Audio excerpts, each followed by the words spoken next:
Selamat datang di channel saya Serangga Gatal. Jangan lupa di subrek, like and share. Mimin doakan semoga kita sehat semua. Oke, kita mulai. Crimson Dash Island. Di dalam Kultivation Eden terbentang ruang kultivasi yang diperuntukkan bagi para murid kehormatan. Selain mereka, tidak ada yang diizinkan masuk ke ruang saku ini.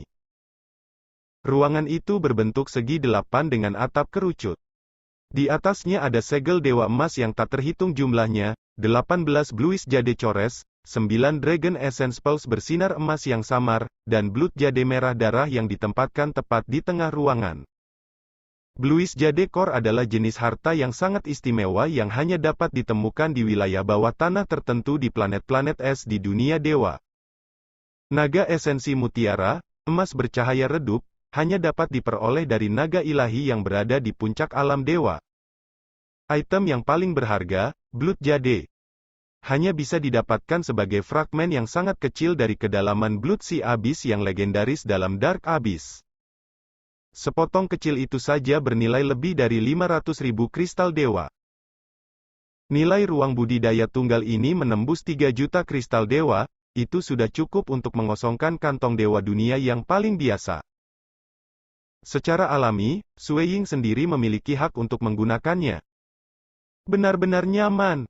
Ketika dia duduk bersila di ruang budidaya, dia merasa lebih nyaman daripada sebelumnya karena energi yang tak terlihat mengisi tubuhnya tanpa akhir dan merasuki jiwanya. Perasaan seperti itu sangat mirip dengan memakan buah roh dan sumber daya berharga itu.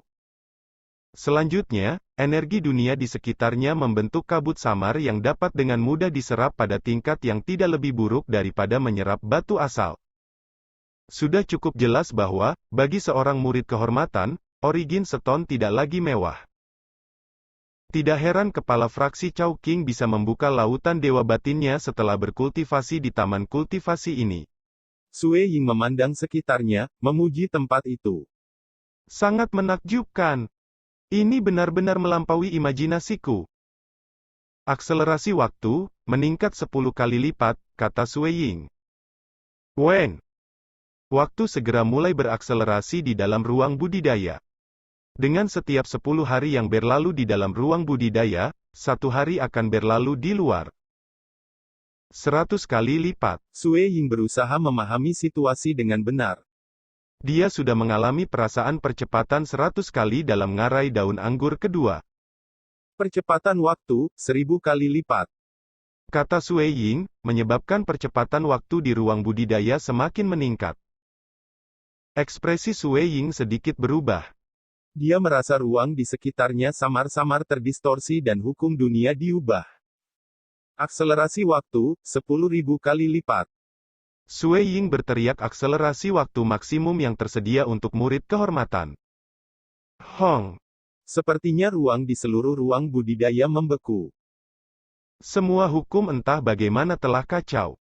Kekuatan waktu yang kuat akan terus-menerus menghancurkan keseimbangan yang dimiliki hukum dunia. Pantas. Sue Ying menggelengkan kepalanya. Tampaknya apa yang dikatakan senior Si Wei dan yang lainnya adalah benar. Efek akselerasi waktu bukanlah jalan pintas yang luar biasa. Segera setelah aku meningkatkan akselerasi hingga 10.000, itu menghancurkan keseimbangan yang melekat dari hukum dunia. Si Wei dan yang lainnya sudah menjelaskan, untuk menggunakan akselerasi waktu untuk mempercepat kultivasi kamu. Benar-benar lelucon. Keberadaan yang kuat di dunia dewa dapat dengan mudah meningkatkan kecepatan di mana waktu berlalu 10.000 atau bahkan 10 juta, sementara yang dari pulau temporal bahkan lebih hebat dari itu.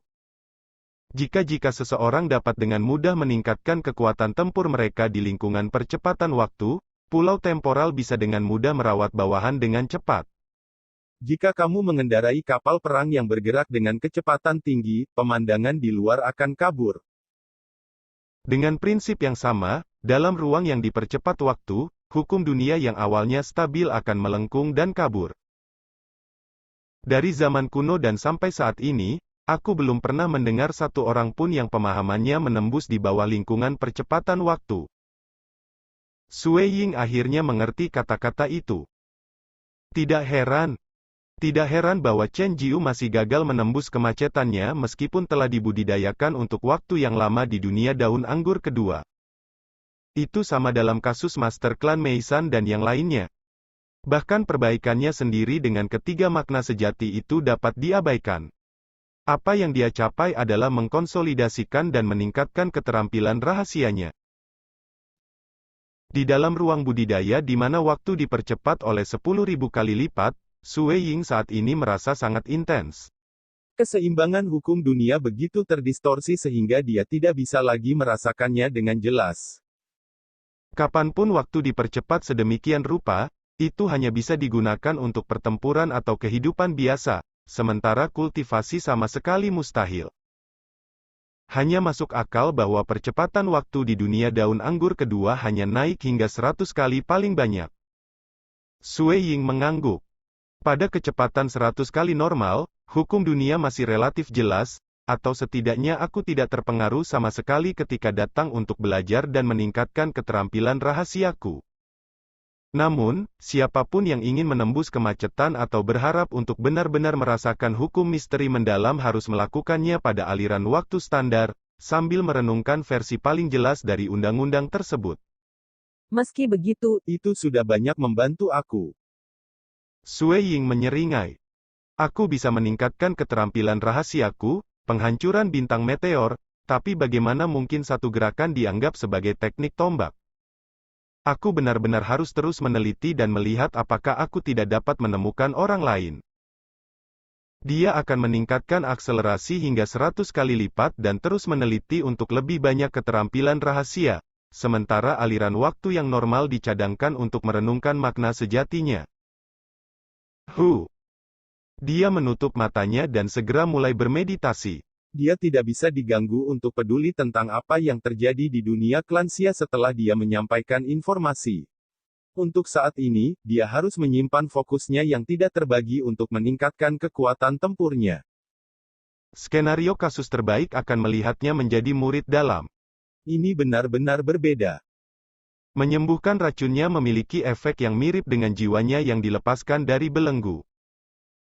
Kultivasinya terhadap tubuh waktu abadi telah membawa efek bergizi bagi jiwanya, di samping penguatan tubuhnya. Selain itu, berkultivasi di dalam ruangan khusus memiliki hasil yang lebih hebat. Karena ketiga aspek ini bekerja bersama, proses kultivasi Sue Ying terasa sangat mulus. Ketika ia merenungkan misteri yang mendalam di balik makna sejati, ia menemukan jawaban atas semua pertanyaan yang mengganggu dirinya dengan langkah panik. Dia menerobos dan memahami hal-hal lain sebelum dia menyadarinya.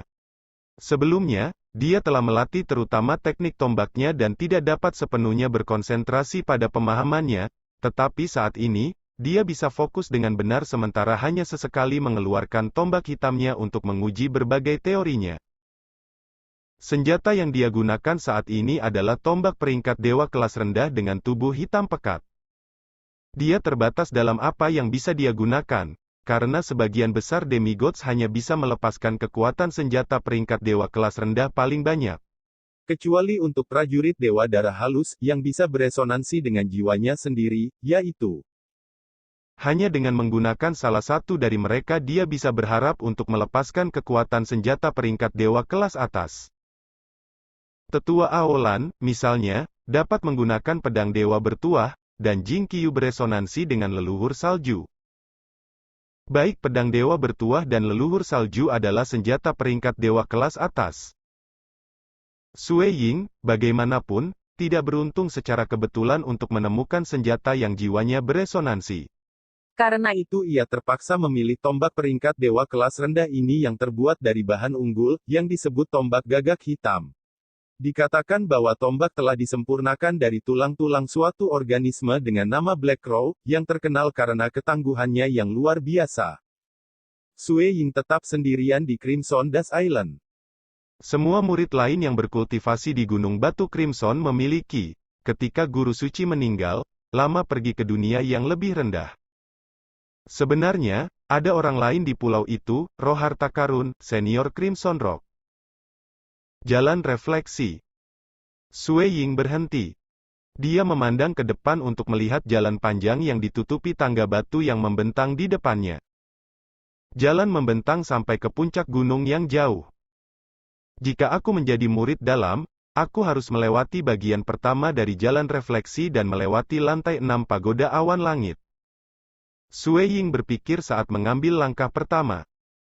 Begitu kaki kanannya menyentuh langkah batu pertama itu, dia sudah bisa merasakan tubuhnya tenggelam. Perasaan lemah menyelimuti seluruh tubuhnya dan bahkan menyelubungi jiwanya. Dia merasa sangat lelah, seolah-olah mengambil satu langkah lagi akan menjadi tugas yang terlalu sulit. Menarik. Hati dalam Sui Ying begitu kuat sehingga dia bisa berbicara dengan riang dan jenaka bahkan di bawah penyiksaan racun hexing. Mantra letih sederhana yang masih bisa diatasi dengan mudah. Terus. Dia terus bergerak, langkah demi langkah. Semakin jauh dia berjalan, semakin besar perasaan lemah dan lelah itu. Perasaan itu meluas tidak hanya ke tubuhnya, tetapi bahkan ke jiwanya. Gelombang keletihan yang tak berujung melonjak ke arahnya, dan dia merasa seolah-olah dia bisa kehilangan kesadaran kapan saja. Dia tidak mengira dia akan merasakan kelelahan seperti itu bahkan setelah membudidayakan waktu abadi. Dia tidak menyadari, bagaimanapun, bahwa apa yang benar-benar ditargetkan oleh jalan refleksi adalah jiwa dan hati batin. Bahkan tubuh yang paling kejam yang ada di sana tidak akan berguna di sini. Berjalan. Aku harus terus berjalan. Ini masih sangat dini. Sui Ying melakukan yang terbaik untuk mempertahankan kesadaran. Dia mengambil langkah demi langkah. Tetapi dengan setiap langkah yang dia ambil, dia akan mulai bergoyang lebih keras, dan perasaan itu tampaknya benar-benar membebani dirinya. Setelah setiap langkah yang dia ambil, dia harus memanggil semua usahanya hanya untuk mempertahankan kesadarannya dan mengulurkan kakinya ke depan sekali lagi. Peng! Akhirnya, gelombang kelelahan tanpa akhir benar-benar menenggelamkan kesadaran Sui Ying. Bahkan hati batinnya yang kuat tidak lagi bisa menerima tekanan. Dia pingsan dan segera jatuh dari tangga batu, menuju udara polos di bawah. Sui Ying, untuk saat ini, tidur nyenyak dengan mata terpejam. Jelas kelelahan menyebabkan dia jatuh ke dalam tidur yang paling dalam. Dengan suara putong, dia menghantam tanah dari ketinggian 800 meter, menekan ke bawah ke bunga dan rumput. Dampaknya akhirnya membangunkannya. Dia perlahan berkedip dan melihat ke atas, hanya untuk akhirnya menyadari situasinya. Apakah aku tertidur tadi? Dia benar-benar tidur. Dalam 4 tahun sejak dia memasuki Crimson Rock Mountain untuk bertarung sambil mempertaruhkan nyawanya, dia belum pernah tidur. Sebenarnya, pada level yang sama, tidur, sementara kebiasaan atau kesenangan yang mungkin, tidak pernah benar-benar diperlukan. Meski begitu, ketika dia jatuh dari jalan refleksi beberapa saat yang lalu, dia benar-benar memasuki tidur nyenyak. Meskipun berlangsung selama beberapa saat, setelah jatuh ke lantai dan bangun, dia merasa sangat nyaman. Apakah aku hanya bisa berjalan setengah dari bagian pertama dari jalan refleksi? Aku akan mencobanya beberapa kali lagi. Sui Ying sekali lagi mengambil langkah, tiba di awal jalan refleksi begitu cepat sehingga ia meninggalkan After Images. Dia sekali lagi mulai menaiki tangga batu. Satu langkah demi satu, dia berjalan terus ke atas. Sama seperti sebelumnya, perasaan lelah menelan jiwanya tumbuh semakin kuat. Sui Ying mencari jenis disposisi transenden, mirip dengan yang ia miliki ketika ia mengurangi pengaruh rasa sakit racun heks seminimal mungkin untuk mempertahankan kondisi pikirannya yang tenang. Perasaan lelah yang ditimbulkan oleh Path of Reflection, bagaimanapun, tidak ada habisnya, dan itu hanya menjadi lebih kuat dan lebih kuat atas kenaikan tanpa henti. Itu jauh melebihi pengaruh racun heks. Bangun! Aku harus tetap terjaga. Ini semua hanya ilusi. Sui Ying mencoba mengosongkan jiwanya dari semua gangguan. Bahkan ketika badai pasir menutupi langit, aku akan berdiri tegar. Di suatu tempat di kejauhan, ada 4 sosok berdiri berdampingan di udara, melihat Sui Ying yang jauh jatuh tertidur dengan darah dan jatuh dari waktu ke waktu di Path of Reflection. Secara khusus, tokoh-tokoh ini adalah Si Wei, Crimson Rock, seorang pemuda yang dibungkus jubah tebal, dan seorang pemuda berjubah merah. Ketika dia menyaksikan adegan itu, pemuda berjubah tebal itu berkomentar sambil tersenyum, anak muda ini harus cukup kuat untuk mencoba jalan refleksi berulang-ulang. Ini sudah ke-6 kalinya kan? Dia sebenarnya berhasil berjalan 20 langkah lebih dari yang pertama kali dari beberapa saat yang lalu. Dia benar-benar membaik dalam waktu yang singkat. Mungkin benar-benar ada harapan untuk menjadi murid batiniah dan bergabung dengan barisan sebagai adik lelaki kita. Old Seven, apakah kamu setuju dengan penilaian aku? Anne. Pemuda berjubah merah itu mengangguk. Dia baru saja mengolah tubuh abadi waktu, dan tubuhnya masih dalam proses memelihara jiwanya. Tidak lebih dari 10 tahun, jiwanya sudah akan menjadi 2 kali lebih kuat dari sekarang. Katakan, apakah ada kemungkinan dia akan membawa kita keluar dari sini di masa depan? Tanya pemuda berjubah tebal itu. Seberapa sulitkah itu, untuk membawa kita keluar dari sini? Pemuda berjubah merah menggelengkan kepalanya. Hukum dunia material sangat sombong. Bahkan sebagian besar anggota yang lebih kuat dari dunia dewa tidak dapat memaksa jalan mereka di sini. Hanya pemilik dunia fana yang dapat dengan bebas masuk dan keluar darinya, tetapi bahkan, mereka hanya dapat membawa kembali beberapa benda mati atau transenden biasa dari dunia dewa. Para ahli di tingkat dewa atau di atas tidak bisa dibawa ke dunia material. Itu. Kecuali seseorang memiliki harta Eden. Eden Treasures dapat membawa makhluk hidup dan melindunginya dari penyelidikan dunia material. Saat itu, kami berada di Gunung Crimson ketika kami dengan paksa dilemparkan ke dunia material ini. Untuk mendapatkan harta karun Eden bukanlah tugas yang mudah, bahkan Sang Guru Suci hanya memiliki Gunung Batu Crimson sebagai satu-satunya harta karun Eden. Saudara kedua, kita tidak bisa terlalu terburu-buru jika kita memiliki harapan untuk meninggalkan tempat ini. Yang kita butuhkan adalah kesabaran. Aku mengerti. Pemuda berjubah tebal itu mengangguk dengan lembut. Pemuda berjubah tebal itu segera menyeringai, memandang ke sisi Crimson Rock. Senior Crimson Rock, tentang kondisi Master Suci. Tidak bisakah mereka diturunkan sedikit? Mereka harus menjadi murid langsung atau Dewa Dunia, jelas Crimson Rock. Tidak ada seorang pun kecuali transenden yang sangat berbakat yang memahami tingkat satu makna sejati akan memiliki harapan untuk membalas Tuan Suci. Kecuali mereka menjadi Dewa Dunia, mereka tidak bisa memperbaiki Gunung Crimson Rock. Seorang yang transenden dengan arti sejati tingkat 1. Atau orang yang dapat meraih hati Dewa tingkat 1 dalam 10.000 tahun. Pemuda berjubah tebal itu menggelengkan kepalanya. Untuk berapa lama guru hidup, dia hanya menemukan 2 murid yang dapat memenuhi persyaratan ini. Bahkan jika Sui Ying benar-benar menjadi Dewa Dunia, jika dia juga tidak bisa mencapai pangkat murid langsung, kemana kamu mengusulkan dia pergi untuk menemukan harta karun Eden? Bahkan saat itu, dari kita semua sesama murid, hanya saudara senior Hui Ming yang memiliki harta karun Eden. Di antara murid-murid Crimson Rock Mountain, posisi kakak senior Hui Ming sangat istimewa, dia adalah kepala dari 3 murid langsung yang hebat, target dari semua pemujaan para murid. Saat masih di dunia dewa, kecemerlangan yang dia perlihatkan bahkan lebih menyilaukan daripada Master Suci, Crimson Dash. Bahkan saat itu, dia bukan eksistensi yang sangat kuat. Dia hampir menyerupai satu. Kami masih belum tahu apakah Hui Ming telah atau belum menjadi keberadaan yang kuat sekarang, kata pemuda berjubah merah itu. Menurut leluhur tua, dia masih belum, kata Si Wei. Ai. Dari semua murid dari garis keturunan Crimson Rock Mountain, hanya saudara senior Hui Ming yang memiliki harapan untuk menjadi eksistensi yang kuat. Kasihan sekali, gumam pemuda yang sama, agak tidak senang.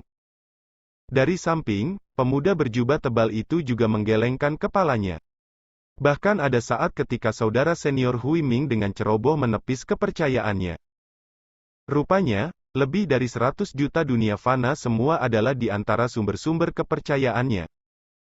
Namun demikian, iman yang sama, yang membuatnya sangat kuat, juga sangat membatasi dirinya dan membuatnya tidak dapat berjuang bebas. Mengambil lompatan dan berubah menjadi keberadaan yang kuat. Terlalu sulit. Kami baru berada di sini, di dunia material, selama 1 juta tahun.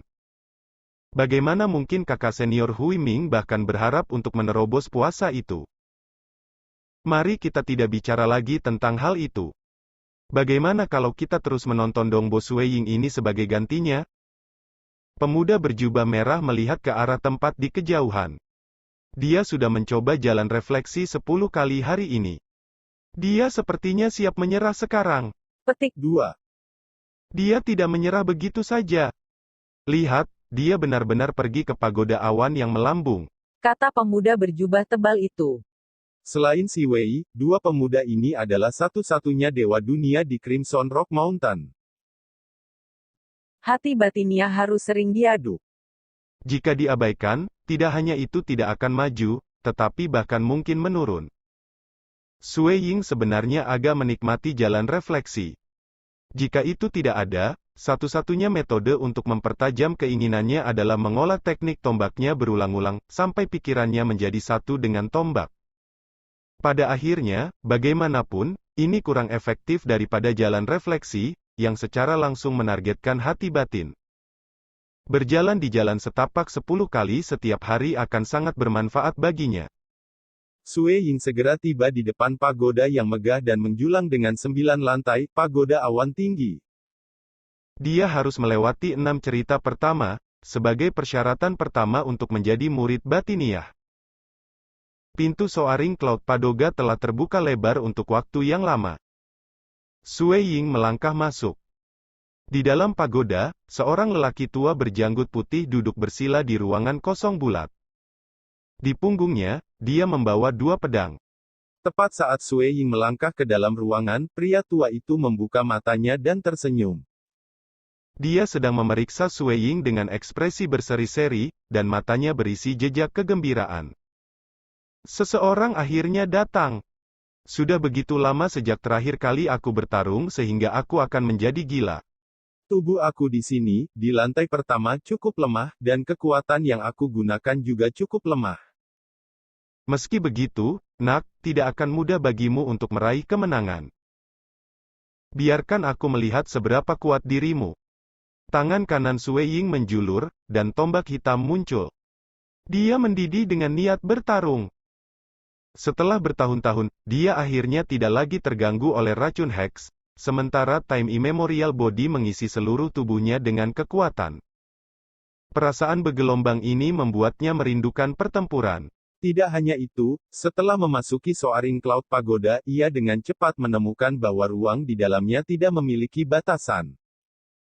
Baik itu teleportasi, penetrasi ruang, atau apapun, mereka dapat sepenuhnya digunakan, bersama dengan semua hukum dan misteri mendalam. Buat perubahan kamu. Jangan ragu.